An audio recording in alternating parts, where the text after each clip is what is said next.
All right, so today we're taking a deep dive into the future of higher education in the U.S.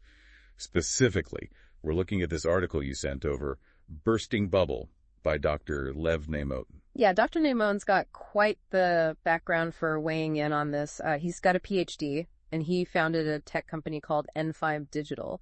So he's really looking at this through the lens of technology and how it could disrupt some of these like traditional systems. And I think he makes a really strong case right out of the gate with that story about his friend's son who's looking at like an $80,000 a year college in Manhattan. Oh yeah, that's an eye-opener for sure. I mean, $80,000 a year, that's more than a lot of people make, period. It's just wild, and it kind of makes you stop and think like, is college worth it? Is it really worth that much? Well, that's exactly what Dr. Neimotin is getting at. He's saying this whole higher education system, the bubble's about to burst because it can't keep going like this. And it's not just the price tag, right? He digs into a bunch of problems with the system.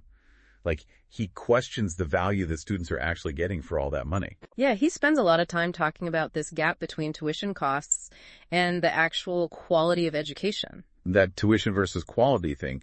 Yeah, he points out that, like, sure, elite schools have this prestige, but is the teaching really that much better than at a solid public university? Right. You're paying 4 times as much. Are you getting 4 times the education? Exactly.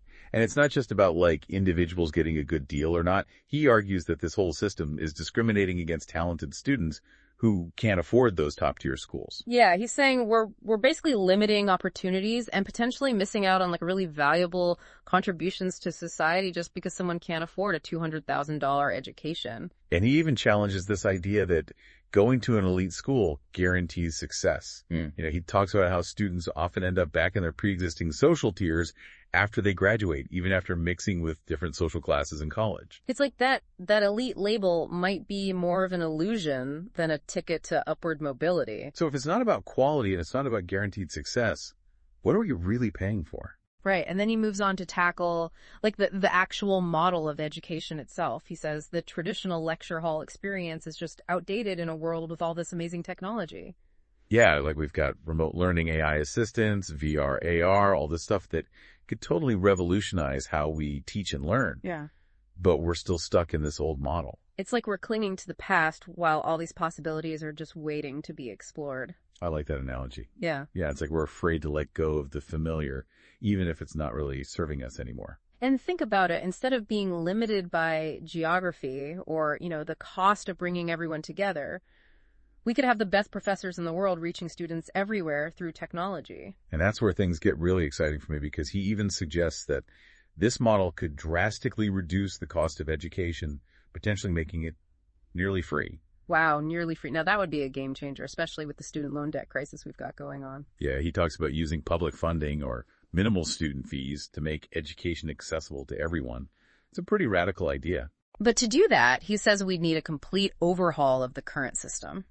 And he doesn't shy away from another big contributor to the cost issue, administrative bloat. Oh yeah, he goes there. He calls out those layers and layers of administrators, deans' offices that just keep expanding. He's like, how much of our tuition money is actually going towards teaching versus just maintaining this massive administrative structure? He argues that we could free up so many resources if we streamline those administrative functions. And I think that's a question a lot of people are asking these days. Like, if we're paying all this money for education, shouldn't we make sure it's actually going towards the learning experience? It seems like common sense, right? But as with anything, it's probably a lot more complicated than that.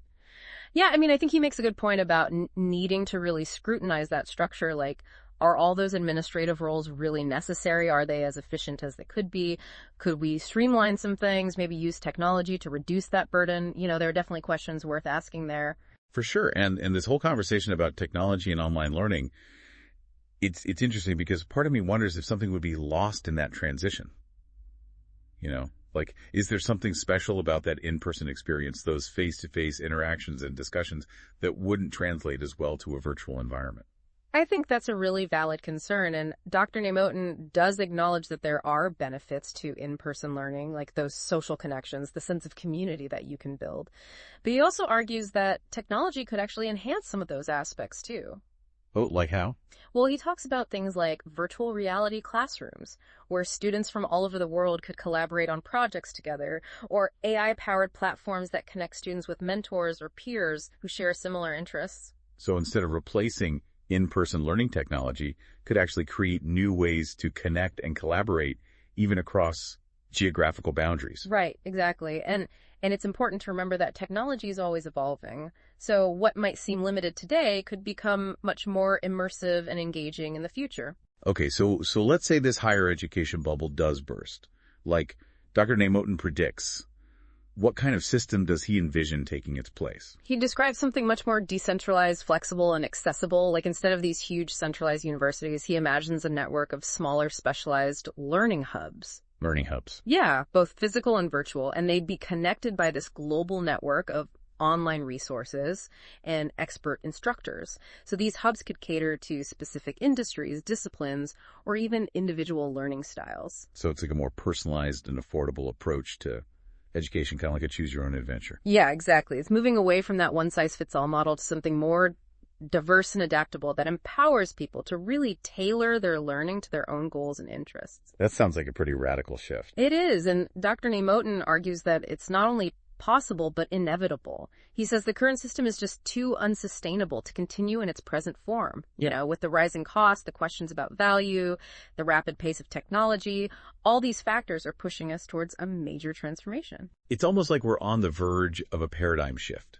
like how the internet changed communication and access to information. That's a great comparison, and as with any big change, there are going to be challenges and uncertainties. Oh, for sure. Like, what kind of obstacles do you think this higher education revolution might face? Well, I think one of the biggest ones is just institutional inertia. You know, universities have been around for centuries, and they're not exactly known for embracing change quickly. That's true. There's going to be resistance from people who benefit from the current system, people who are afraid of the unknown, people who just don't believe a different model is possible. And then there are logistical hurdles, too, like how do we ensure quality control in a more decentralized system? How do we handle accreditation and credentialing? How do we fund these new models of education? These are all complex questions that need to be figured out. Sounds like a lot to figure out. It is, and this transition period is likely to be messy and unpredictable. But it's also an opportunity to really reimagine what education can be and to create a system that's truly equitable, accessible, and relevant to the needs of the 21st century. You know? So it's like a time of both challenge and opportunity. Absolutely.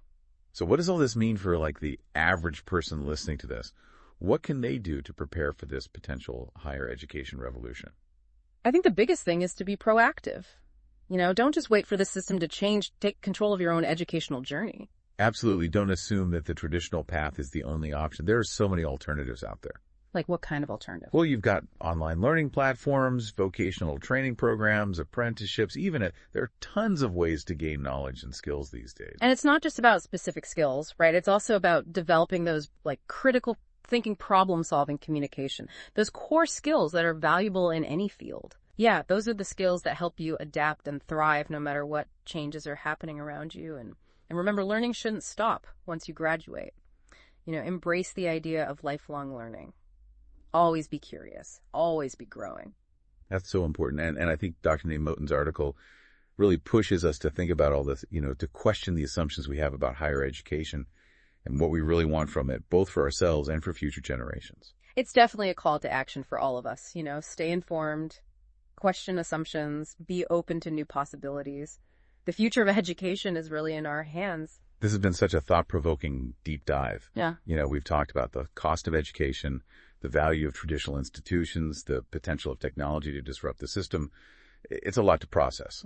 What are your biggest takeaways? What's resonating with you the most? I think for me, it's just the sense that we're at a turning point. We're on the verge of a major shift in how we approach education. And while there are definitely challenges ahead, there's also so much potential to create something truly amazing. I agree. And as we wrap up, I want to leave our listeners with this thought. Dr. Namoten gives us a framework for thinking about the future. But the specific solutions, the choices we make, those are up to us. So what kind of future do you want to see for education? What role will you play in shaping that future? Those are the questions I hope you keep asking yourself. Thanks for joining us on this deep dive.